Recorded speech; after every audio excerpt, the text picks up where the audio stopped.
مشائخ ان کی خانقاہوں میں جو لوگ آتے تھے اور ان کے پاس وقت گزارتے تھے وہ بھی تو یہی کام کرتے تھے. مشائخ چشت سبق کہتے ہیں اللہ حاضری اللہ ناظری اللہ معی. اللہ حاضر ہے، اللہ مجھے دیکھتا ہے، اللہ میرے ساتھ ہے. تو مقصود تو وہی ہے. تو یہ جو سبق سکھائے گئے ان کا بنیادی مقصد کیا تھا کہ دل میں اللہ تعالی کے استحضار کو پیدا کر دینا. جب یہ استحضار پیدا ہو گیا پھر انسان گناہ نہیں کر سکتا، پھر گناہوں سے جان چھوٹ جاتی ہے، پھر گناہ کی طرف آنکھ اٹھا کے بھی نہیں دیکھتا انسان. ایسے اس کے دل کی کیفیت ہو جاتی ہے. چنانچہ ایک بزرگ تھے تو ان کے پاس ایک نوجوان آئے اور انہوں نے دوسرے دن ہی ان کو خلافت دے دی. بہاؤدین زکریہ ملتانی رحمت اللہ علیہ ہمارے قریب میں ایک بزرگ گزرے ہیں، بہت بڑے بزرگوں میں سے. تو جب ان کو خلافت مل گئی تو باقی جو وہاں پرانے رہنے والے لوگ تھے ان کو عجیب لگا. تو ان میں سے ایک دو نے حضرت سے بات کہی کہ حضرت ہمیں تو اتنے سال گزر گئے یہاں آئے ہوئے، ہم پر تو یہ رحمت کی نظر نہ اٹھی، اور وہ تو 2 دن پہلے آیا اور اس کے اوپر اتنی مہربانی. حضرت ہم بھی تو پڑے ہیں راہوں میں. جب اس نے یہ بات کی تو شیخ نے کہا کہ اچھا میں تمہیں اس کا جواب کسی وقت سمجھاؤں گا. اب 2-4 دن گزر گئے تو کرنے والے بھی بات بھول گئے تھے.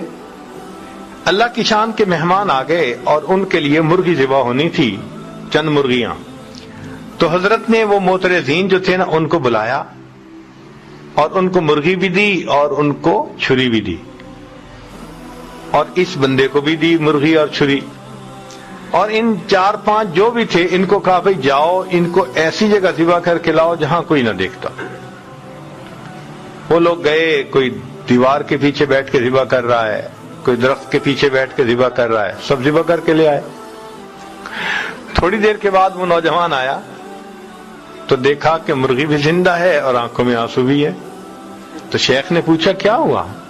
حضرت آپ نے شرط لگائی تھی ایسی جگہ ذبح کرو جہاں کوئی نہ دیکھتا ہو. میں جہاں بھی گیا میرا پروردگار مجھے دیکھ رہا تھا. تو شیخ نے ان لوگوں کو سمجھایا کہ دیکھو اس نوجوان کے قلب کی یہ کیفیت تھی جس وجہ سے اس کو میں نے یہ نعمت جلدی عطا کر دی.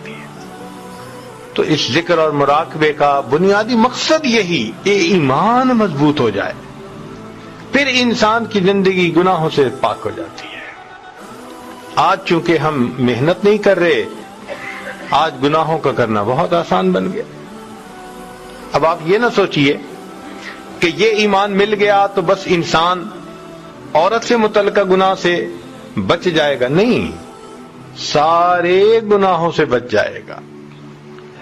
ہر گناہ سے نہ دھوکہ دے گا، نہ جھوٹ بولے گا، نہ کسی کا برا سوچے گا، اس لیے کہ اس کو پتا ہوگا کہ جو میں سوچ رہا ہوں، جو میں کر رہا ہوں، میرا رب مجھے دیکھتا بھی ہے اور جانتا بھی ہے. اللہ اکبر کبیرہ. چنانچہ اللہ کے خوف سے گناہ کو چھوڑ دینا یہ اللہ رب العزت کو بہت پسندیدہ ہے. اور یہ احساس دل میں ہونا کہ مجھے قیامت کے دن جواب دہ ہونا پڑے گا، انسان پھر کوئی ایسا کام نہیں کرتا. کتابوں میں لکھا ہے کہ امیر شاہ ایک علاقے کا بادشاہ گزرا ہے، اس نے تفریح کا پروگرام بنایا کہ میں جنگل میں جاتا ہوں اور شکار کھیلوں گا. اس کے ساتھ پولیس بھی تھی. 3 دن اس کا وہاں سٹے تھا. اب پولیس والوں کو ایک گائے وہاں نظر آئی جو چر رہی تھی، تو انہوں نے دل میں سوچا کہ بھائی کوئی اس کا مالک تو قریب نظر نہیں آتا، تو یہ شاید بغیر مالک والی گائے ہے. انہوں نے اس کو ذبح کر لیا پکڑ کے اور اس کو گوشت بھون کے کھا لیا. وہ گائے تھی ایک بوڑھی عورت کی. جب گائے واپس نہ آئی شام کو تو وہ اپنی کوٹھری سے نکلی، ڈھونڈتے ڈھونڈتے پتہ چلا کہ جی گائے تو پولیس والوں نے کاٹ دی، ذبح کر دی اور کھا بھی لی۔ تو اس نے کہا کہ جی میرا تو گزارا ہوتا تھا اس کے دودھ دہی پہ، اب آپ لوگوں نے اگر ایسا کیا تو مجھے پیسے دے دیں، میں کوئی اور گائے خرید لوں۔ انہوں نے پیسے بھی نہ دیے۔ اس نے کہا اچھا پھر مجھے بادشاہ سے ملاقات کروا دو، میں اس سے پیسے لے لیتی ہوں۔ تو انہوں نے کہا نہیں، ہماری نوکری چلی جائے گی۔ انہوں نے بادشاہ سے بھی نہ ملنے دیا۔ وہ بڑی پریشان کہ اب میں کروں تو کیا کروں۔ کسی سے اس نے مشورہ پوچھا تو انہوں نے مشورہ دیا کہ دیکھو بادشاہ نے 3 دن کے بعد واپس اپنے گھر جانا ہے، اور راستے میں ایک دریا پڑتا ہے اور اس کے اوپر ایک ہی پل ہے، دوسرا کوئی راستہ ہے ہی نہیں، تم وہاں چلی جاؤ۔ جب بادشاہ کی سواری پل سے گزرنے لگے تو تم کھڑی ہو جانا اور بادشاہ کو روک کر اپنی بات کر دینا، بادشاہ تمہیں گائے کی قیمت دے دے گا۔ وہ بڑھیا وہاں پہنچ گئی۔ اب تیسرے دن جب امیر شاہ اس جگہ پر آیا، اللہ اکبر، تو پل سے گزر رہا تھا، بڑھیا اٹھی اور اس نے اس کے گھوڑے کی لگام کو پکڑ لیا، کھڑا کر لیا۔ تو امیر شاہ نے پوچھا اماں کیوں میری سواری کو کھڑا کیا؟ تو اس پر اس بڑھیا نے کہا کہ امیر شاہ میرا اور تیرا ایک معاملہ ہے، میرا اور تیرا ایک معاملہ ہے، یہ پوچھ رہی ہوں کہ اس پل پہ فیصلہ کرنا چاہتا ہے یا قیامت کے دن پل صراط پہ فیصلہ کرنا چاہتا ہے۔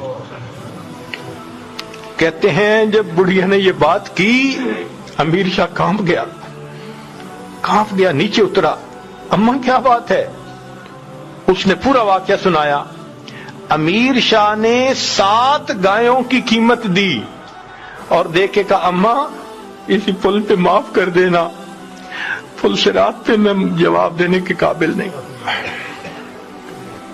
تو جس بندے کے دل میں یہ ایمان مضبوط ہوگا وہ کیوں دھوکہ دے گا کسی کو؟